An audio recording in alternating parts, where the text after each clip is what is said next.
अमृतको कलश सुकेपछि उनी ढले पृथ्वीमा ढलेपछि भगवान रामले लक्ष्मणलाई भन्नुभयो, भाइ लक्ष्मण सुन, रावण त विद्वान छन्, जाऊ तिमी केही सिक्न चाहन्छौ भने केही सिक, केही ज्ञान गुणका कुराहरू आर्जन गर, मरिहालेका छैनन्। लक्ष्मणले मान्नु भएन, हे दाजु यस्तो दुष्टसँग के सिक्नु। भगवान रामले भन्नुभयो, उसमा गुण पनि छ, अवगुण मात्र होइन गुण पनि छ उसमा, जाऊ भनेर भन्नुभयो। त्यसपछि दाजुले भनेपछि जानुभयो, शिरपट्टि उभिएर, हे रावण तपाईँ त विद्वान हुनुहुन्छ अरे, ज्ञानी हुनुहुन्छ अरे, मलाई केही ज्ञान प्रदान गर्नुहोस् भनेर लक्ष्मणले भन्नुभयो। रावण लडिरहेछन्। रावणले भने, ए लक्ष्मण तिमी साँच्चै नै ज्ञान प्राप्त गर्न चाहन्छौ भने मेरो शिरतिर होइन पाउतिर गएर तिमी उभियौ भने चाहिँ अनि म तिमीलाई केही ज्ञान दिन्छु। लक्ष्मणले सोच्नुभयो, यसको खुट्टापट्टि गएर उभिँदा मेरो के नै बिग्रिन्छ र केही ज्ञान पाउँछु भने, केही कुरा बुझ्छु भने, जानु पर्यो उभिनु पर्यो भनेर उभिनु भयो। त्यसपछि रावणले तीनटा कुरा भने सज्जनवृन्द, तीनटा कुरा लक्ष्मणलाई जीवनमा अनुभव गरेका तीनटा कुरा, तीनटा उपदेश गरे। के भने भन्नुहुन्छ भने, हे लक्ष्मण तिमीले जीवनमा यो गल्ती नगर्नु कि मैले त गल्ती गरेँ तिमीले नगर्नु, प्रतिद्वन्द्वीलाई कहिले पनि कमजोर नठान्नु। हेर मैले कमजोर ठाने तिम्रो दाजु रामलाई, मैले कमजोर ठाने, मलाई गुरुहरूले मलाई मन्त्रीहरूले सल्लाह दिएका थिए सेनाको सुदृढीकरण गर्नु भनेर, मैले भने भोलिबाट गर्छु, भोलिबाट कमजोर ठाने मैले, त्यो गर्दै गरिनँ मैले। त्यस कारणले गर्दाखेरि राम मेरो लागि के हो र भनेर मैले वास्तै गरिनँ। मैले मेरो प्रतिद्वन्दी तिम्रो दाजु रामलाई कमजोर ठाने, कमजोर ठान्नाले आज म पराजय भइरहेको छु। त्यसकारण तिमीले जिन्दगीमा जीवनमा कहिले पनि प्रतिद्वन्दीलाई कमजोर नठान्नु, पहिलो कुरा यो लक्ष्मणको लागि मात्रै होइन, तपाईँ हामी सबैको लागि हो। प्रतिद्वन्दीलाई कहिले पनि कमजोर ठान्नु हुँदैन, चाहे ऊ कमजोर नै किन नहोस् तर पनि कमजोर ठान्नु हुँदैन सज्जनवृन्द। दोस्रो कुरा के भन्नुहुन्छ भने, कहिले पनि काम साच्नु हुँदैन। हे लक्ष्मण तिमीले कहिले पनि काम नसाच्नु, भोलि गर्ने काम आजै गर्नु, भरे गर्ने काम अहिले नै गर्नु, काम कहिले पनि नसाच्नु। हेर मैले काम साँचे, मैले धोका पाएँ, मेरो इच्छा थियो स्वर्ग पुग्ने सिँढी बनाउने, म सक्थेँ पनि स्वर्गसम्म पुग्ने सिँढी बनाउन, तर मैले भोलिबाट सुरु गर्ने भने, फेरि भोलि आयो भोलिबाट गरौँला भने, भोलि भोलि भोलि भोलि भन्दा भन्दै त्यो मेरो दिन कहिले पनि आएन। त्यसकारण भोलि भनेर कहिले पनि नसाच्नु तिमी। कतिपय व्यक्तिहरूले तपाईँको चाहिँ केही काम गर्ने भनेर योजना बनाउनुहुन्छ अनि भोलिबाट सुरु गरौँला भन्नुहुन्छ, त्यो भोलि कहिले आउँदैन नि, होइन। त्यसकारण सज्जनवृन्द हामीले कहिले पनि भोलि भनेर काम साच्नु हुँदैन, भोलि गर्ने काम आज, आज गर्ने काम अहिले नै गर्नुपर्छ। रावणले भन्दैछन् तिमी भोलि भनेर काम कहिले पनि नसाच्नु, भोलिसम्म आफू बाँचेला कि नबाँचेला अथवा के होला, त्यसकारण आजको अहिले नै गरिहाल्नु पर्छ। तेस्रो कुरा के भने, हे लक्ष्मण सुन, मान्छेले आफ्नो गोप्यभन्दा गोप्य कुरा कहिले पनि अरूलाई सुनाउनु हुँदैन रहेछ। मैले मेरो गोप्यभन्दा गोप्य कुरा मेरो भाइ विभीषणलाई सुनाएँ। मेरो पेटमा अमृतको कलश छ, यो अमृतको कलश नसुकुन्जेलसम्म मेरो मृत्यु हुँदैन भनेर केवल भाइलाई मात्र सुनाएको थिएँ।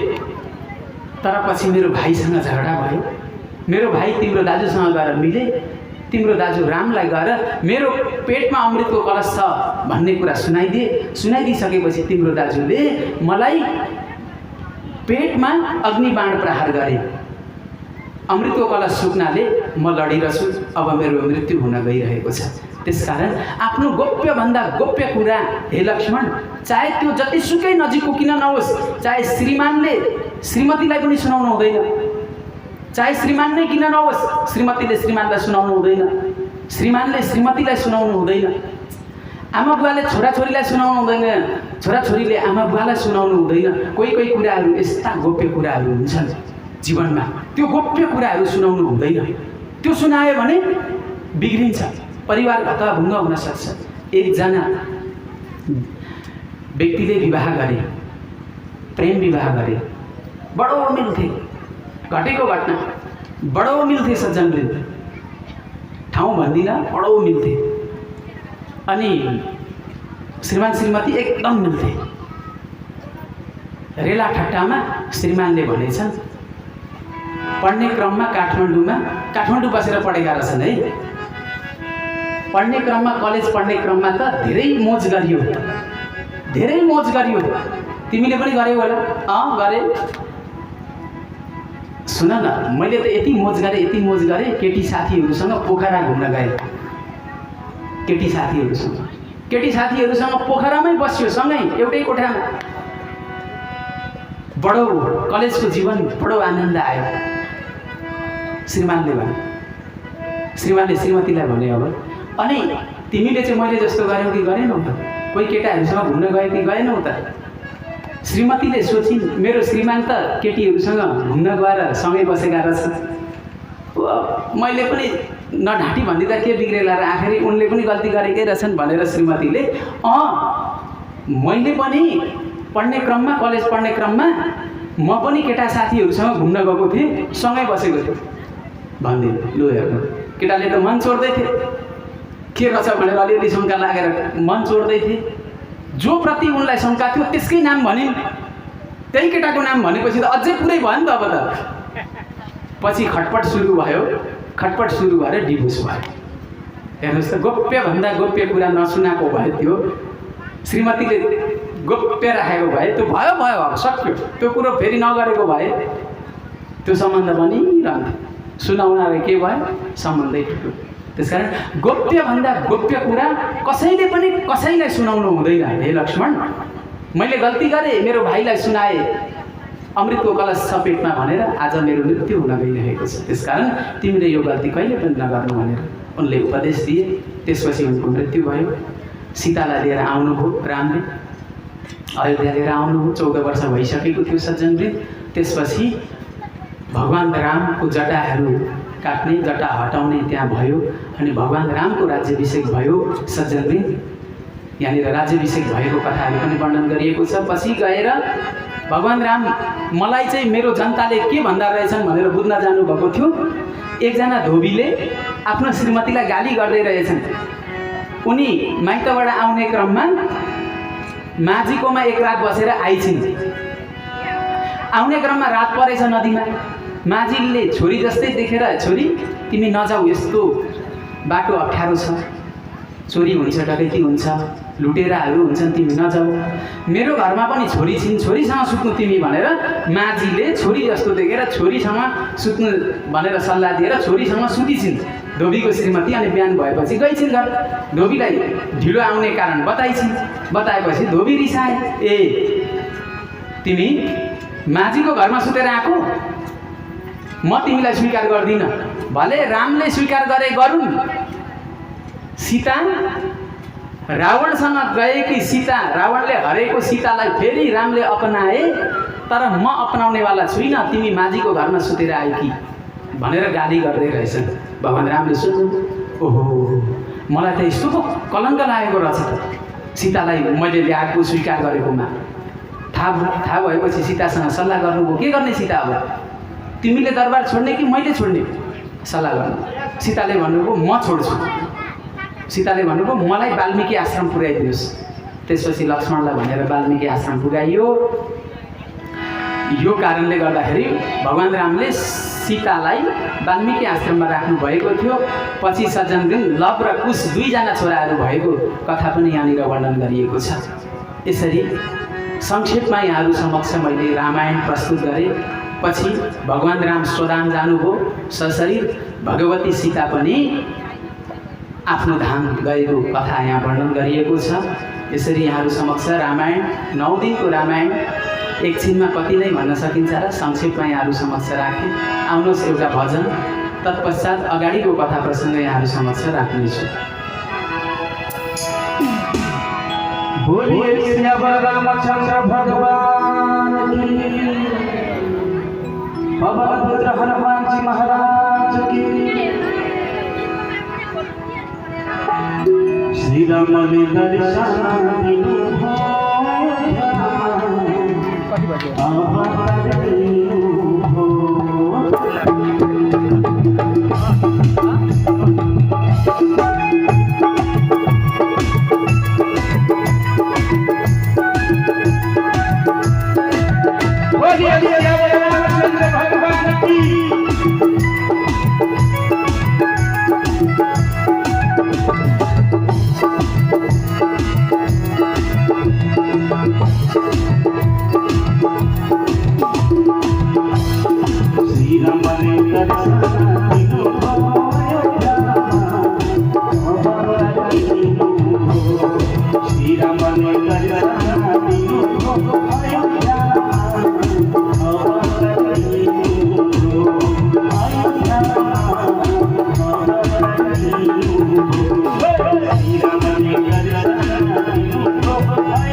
भक्तवत्सल भगवानको श्रीमद् भागवत महापुराणको सप्ताह ज्ञान महायज्ञको वशिष्ठ गोत्रीय समस्त पितृहरूको नृत्य गर्ने भक्तजनहरूको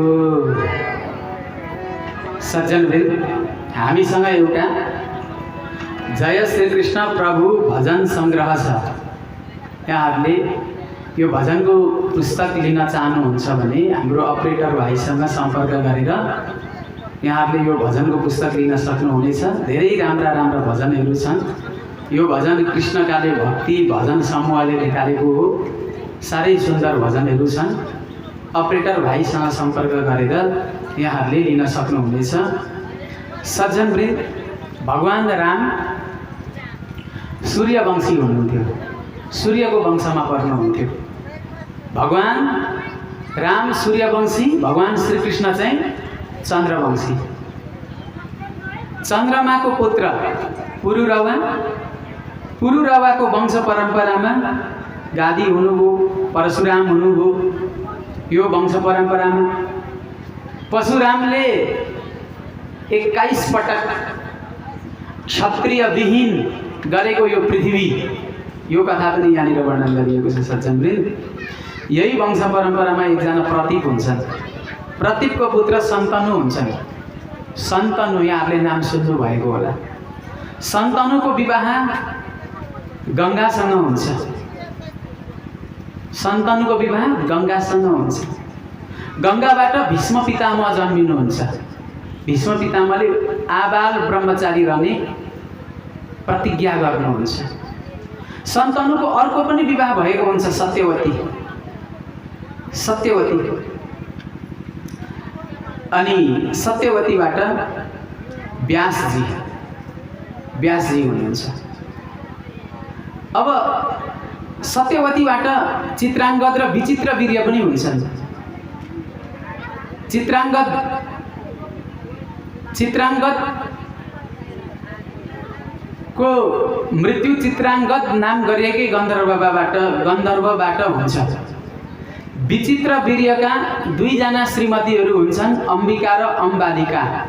विचित्र वीर्यका अम्बिकाबाट धृतराष्ट्र र अम्बालिकाबाट पाण्डु हुन्छन्। दुवैजना दाजुभाइ थिए, दिदीबहिनीका छोरा, बुवा एउटै, विचित्र वीर्य। गान्धारीको के अरे धृतराष्ट्रको विवाह गान्धारीसँग हुन्छ। गान्धार नरेशकी छोरी, अहिले गान्धार प्रान्त अफगानिस्तानमा छ। सज्जनवृन्द, त्यो देशकी गान्धार नरेशकी छोरी गान्धारीसँग धृतराष्ट्रको विवाह हुन्छ। पाण्डुको विवाह कुन्तीसँग हुन्छ। धृतराष्ट्र र गान्धारीबाट 100 पुत्र र एउटी छोरी, छोरीको नाम दुशला राखिन्छ। दुर्योधन आदि 100 छोरा र दुशला एउटी छोरी हुन्छन्। पाण्डुको विवाह कुन्तीसँग, पाण्डु र कुन्तीबाट 5 जना छोराहरू हुन्छन्। अर्की माद्री पनि पाण्डुको पत्नी। 5 जना छोराहरू युधिष्ठिर, भीम, अर्जुन, नकुल, सहदेव। यी 5 पाण्डवहरूको नाम हो सज्जनवृन्द। पछि 5 पाण्डवको विवाह द्रौपदीसँग हुन्छ। यस्तो कथा पनि यहाँनिर वर्णन गरिएको छ। यही वंश परम्परामा सज्जनवृन्द चन्द्रवंशी वंश परम्परामा एकजना आहुक नाम गरेको राजा हुनुहुन्छ। आहुकको 2 जना छोराहरू थिए, देवक र उग्रसेन। देवकको देहवान आदि 4 छोरा र देवकी आदि 7 छोरी थिए। देवकीको विवाह वसुदेवसँग भएको थियो। उता उग्रसेनबाट कंस, कंसावती, कंस, सुनामा आदि 9 जना छोरा, कंसा, कंसावती आदि 5 जना छोरीहरू भएका थिए। सज्जनवृन्द यसरी हेर्दा के देखिन्छ भने कंसको देवकी काकाको छोरी, बहिनी, कंसको काकाको छोरी। अब यही चन्द्रवंशी वंश परम्परामा एकजना सुर देवमेढ हुनुभयो। देवमेढको सुरको विवाह मारिसासँग भयो। अनि सुर र मारिसाबाट वसुदेव, देवक आदि 10 पुत्र, पृथा, श्रुतदेवा आदि 5 जना छोरीहरू भए। छोरी पृथा, कुन्तीको विवाह वसुदेव पृथाको। अब यहाँ आउँदैछ वसुदेवको देवकीसँग, पृथा भनेको कुन्ती, कुन्तीको पाण्डुसँग विवाह भएको कथा यहाँनिर वर्णन गरिएको छ। वसुदेवको देवकीसँग विवाह भयो। अनि विवाह भइसकेपछि हे राजन परीक्षित, वसुदेवको देवकीबाट 8 जना सन्तान भए। 8औं पुत्रको रूपमा स्वयं भगवान विष्णु आउनुभयो, कारागारमा प्रकट हुनुभयो, गोकुलमा 5 वर्षसम्म रहनुभयो। अनि 6 वर्षको उमेर लागेपछि वृन्दावन जानुभयो। वृन्दावनमा 10 वर्षसम्म रहनुभयो। 11 वर्षको उमेरमा मथुरामा आउनुभयो। मथुरामा 25 वर्षसम्म रहनुभयो भगवान श्रीकृष्ण। 25 वर्षको उमेरमा द्वारिका जानुभयो। द्वारिकामा 100 वर्षसम्म रहनुभयो। जम्मा 125 वर्ष यो धरतीमा भगवान श्रीकृष्ण रहनुभयो।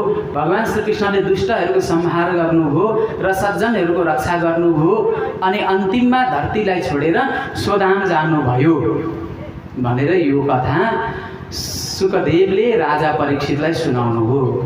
यो सुनाउँदै सज्जनवृन्द 9औं स्कन्धको 24 अध्याय सकिन्छ। 9औं स्कन्धमा जम्मा सज्जनवृन्द 24 अध्याय छन्। 24 अध्यायले युक्त भएको यो 9औं पुष्प लक्ष्मीनारायणको चरणमा समर्पण गर्दै अब म 10औं स्कन्धमा प्रवेश गर्दछु। 10औं स्कन्धमा जम्मा 90 अध्याय छन्। अब 10औं स्कन्धमा प्रवेश गर्ने बित्तिकै राजा परीक्षितले सोध्नुहुन्छ, हे प्रभु, हे गुरुदेव, हे महामुनि, हजुरले त कृष्ण लीला संक्षेपमा सुनाउनु भयो। म त कृष्ण लीला विस्तारपूर्वक सुन्न चाहन्छु। सबै बताउनुस् न, मलाई त विस्तारपूर्वक सुन्न मन छ कृष्ण लीला भनेपछि विस्तारपूर्वक सुनाउने हुनुहुन्छ। सज्जनवृन्द यहाँनिर सुकदेवले भन्नुहुन्छ, भगवान कृष्ण सम्बन्धी जसले प्रश्न गर्छ नि, प्रश्न गर्ने वक्ता पनि पवित्र हुन्छ। वक्ताले प्रश्न गर्ने वक्ता पवित्र हुन्छन्। अनि सुन्ने श्रोता पनि पवित्र हुन्छन्। र सोध्ने पृच्छक सोध्ने, प्रश्न गर्ने, उत्तर दिने, सुन्ने, यी 3 जना पवित्र हुन्छन्। तपाईले एकदम राम्रो प्रश्न गर्नुभयो। सुन्नुस्, द्वापरको अन्तिममा पृथ्वी राक्षसहरूले, दैत्यहरूले अत्यन्त पीडित भइसकेपछि पृथ्वीले गाईको रूप धारण गरेर देवताहरू भएको ठाउँमा गइन्। हे देवता हो, मेरो रक्षा गर्नुहोस्, मलाई त धेरै गाह्रो हो, धरतीमा धेरै दुष्टहरू बढे, मलाई यहाँ रहन धेरै गाह्रो भयो भनेर प्रार्थना गरे। त्यसपछि ब्रह्माजी भएको ठाउँमा गए। ब्रह्माजी शिवजी भएको ठाउँमा, ब्रह्मा शिव देवी देवता सबै भएर भगवान विष्णु भएको ठाउँमा जानुभयो। विष्णुसँग प्रार्थना गर्नुभयो, हे प्रभु, धरतीमा त धेरै दुष्टहरू बढे, धेरै दुष्टहरू बढ्नाले धरती अत्यन्त रुष्ट छिन्, धरतीलाई गाह्रो भएको छ, केही उपाय गरिदिनुहोस् भनेर ब्रह्माजीले प्रार्थना गर्नुभयो। प्रार्थना गरिसकेपछि आकाशवाणी भयो, हे ब्रह्माजी, तपाईँले देवी देवताहरूलाई भनिदिनुहोस् अब म छिट्टै मथुरामा कारागारमा प्रकट हुनेछु र देवी देवताहरूलाई भनिदिनुहोस् उनीहरू गोप बनुन्, देवताहरू गोप बनुन् अनि देवीहरू चाहिँ गोपिनी बनुन्, देवताका श्रीमतीहरू गोपिनी बनुन्, यो भनिदिनुहोस् भनेर भन्नुभयो आकाशवाणीको रूपमा। त्यसपछि ब्रह्माजीले देवताहरूलाई भन्नुभयो भगवानले छिट्टै अवतार ग्रहण गर्नुहुन्छ अरे, छिट्टै अवतार ग्रहण गरेर दुष्टहरूको संहार गर्नुहुन्छ र पृथ्वीको रक्षा गर्नुहुन्छ भन्ने वचन दिनुभएको छ भन्ने कुरा सुनाउनु भयो। त्यो आकाशवाणी केवल ब्रह्माजीले मात्र सुन्नुभएको थियो सज्जनवृन्द। त्यसपछि देवी देवताहरू आफ्नो वासस्थानतिर गए। समय बित्दै जाने क्रममा वसुदेवको विवाह देवकीसँग धुमधामसँग मथुरामा भयो। कंसले विचार गरे, मलाई सबैले दुष्ट भन्छन्, मलाई सबैले निर्दयी भन्छन्, दुष्ट भन्छन्। आज सबै प्रजाहरूलाई जनतालाई देखाउनको लागि, म दयालु छु भन्ने कुरा देखाउनको लागि बहिनीलाई र ज्वाइँलाई घर पुर्याउनु पर्यो, रथमा राखेर स्वयं रथ हाँकेर जानु पर्यो भन्ने कंसले सोचेर बहिनी ज्वाइँ देवकी र वसुदेवलाई रथमा राखेर अब गोकुलतिर लिएर जाँदै थिए। गोकुलतिर लिएर जाने क्रममा सज्जनवृन्द यहाँ धेरै दाइजो दिएको कुराहरू पनि छ। धेरै दाइजो दिने चलन अहिले होइन रहेछ, पहिलेदेखि नै रहेछ। धेरै दाइजो दिएको प्रसङ्ग यहाँ छ। तर अचेल त हुँदा सज्जनवृन्द माग्ने चलन आयो। पहाडी समुदायमा त छैन, तर अरू समुदायमा त माग्ने चलन छ। जस्तो मैथिली समुदायमा एकदमै माग्ने चलन छ। माग्ने त्यहाँ त एकदम पैसा भएन भने छोरीको बिहे गर्ने गाह्रो। धेरैजनाको मैले त्यो मध्यस्थता गरेर धेरैजनाको विवाहको कुरो पनि मिलाएको छु सज्जनवृन्द। त्यो लेनदेन हुन्छ उहाँहरूको सज्जनवृन्द। तर दाइजो भनेको खुसीले हो, स्वेच्छाले हो। दाइजो मागेर हुँदैन, त्यो मागेको त भिख भयो। अब लिएर जाने क्रममा आकाशवाणी भयो। आकाशवाणीले के भन्नुहुन्छ भने, हे दुष्ट कंस, त जसलाई लिएर जाँदैछस् नि उसैको 8औं गर्भबाट 8औं पुत्रबाट तेरो मृत्यु हुनेछ भनेर आकाशवाणी भयो। कंस त खुब रिसाइसकेपछि उनले भगिनीम हन्तुम आरब्ध, बहिनीलाई मार्नको लागि खड्ग पाणी हातमा तलवार लिए, कचे अग्रही कपाल पकडे, चुल्ठो पकडे बहिनीलाई मार्न। अब के गर्ने? वसुदेव आश्चर्यचकित हुनुभयो। भर्खर बे भएर घर पुगेकै छैन, अब यता जेठान बहिनी मार्न तम तयार, के गर्नु? वसुदेवले भन्नुभयो, दाजु छोडिदिनुहोस् न, हजुरको बहिनी मात्र कहाँ हो र? यिनी त देवकी त हजुरको छोरी समान छिन्। यति उमेरमा फरक रहेछ कि कसैको हुन्छ नि दाजु बहिनीमा 20-22-25 वर्षको फरक हुन्छ नि, त्यस्तै फरक रहेछ क्या यहाँ कंस र देवकीमा। वसुदेवले भन्नुहुँदैछ, हजुरको त यिनी बहिनी त छोरी समान छिन्, यी बहिनी छोरी समान छिन्, छोडिदिनुहोस्। यिनीबाट डर रहेनछ त, 8औं पुत्रबाट रहेछ त। आकाशवाणीले त 8औं पुत्र भनेको छ, नडराउनुहोस् न, 8औं पुत्र म ल्याएर दिन्छु। कंसले यसो सोचे, कुरो त सही हो, बहिनीबाट डर छैन, मलाई किन बहिनीलाई मार्ने? 8औं पुत्रबाट डर हो, ज्वाइँले भन्दैछन् 8औं पुत्र दिन्छु भनेर, छोडिदिनु पर्यो भनेर कंसले छोड्यो। त्यसपछि सज्जनवृन्द अब जानुभयो, वसुदेव र देवकी जानुभयो। 8औं पुत्र दिने शर्तमा जानुभयो। पहिलो सन्तान भयो कीर्तिमान, जसको नाम कीर्तिमान राखियो सज्जनवृन्द। लिएर आएर कंसले बिचमा खबर पठाएको रहेछ, सबै सन्तान ल्याउनुपर्छ भनेर पठाएको रहेछ। पहिलो सन्तान लिएर आउनु। कंसले यसो विचार गरे, पहिलोबाट त डर होइन मलाई, आकाशवाणीले त 8औं भनेको छ। फर्काइदिए, लानुहोस् भान्जा लानुहोस्। लिएर जानु हुँदै थियो वसुदेव र देवकीले। नारदजी आउनुभयो। नारदजीले कंसलाई भन्नुभयो, ए कंस, तपाईँले त गल्ती गरिरहनु भएको छ, के गर्नुभएको? तपाईँले त फर्काइदिनु भयो त देवकीको पुत्र। कंसले भने, मलाई 8औं पुत्रबाट डर छ, पहिलो सन्तानबाट होइन, अनि फर्काइदिएको। सुन्नुहोस्, देवताहरूको भाषा बुझ्न सकिँदैन, के थाहा? देवताहरूले जताबाट पनि गर्न सक्छन्। 8औंबाट गनेका छन् भने के हुन्छ? पहिलो 8औंबाट, अब जस्तो एकछिनको लागि मान्नुहोस् कमल राख्नुभयो नारदजीले, 8वटा कमल राख्नुभयो। 8वटा कमल राख्दा दोस्रोबाट सुरु गर्दा के हुन्छ? पहिलो के हुन्छ?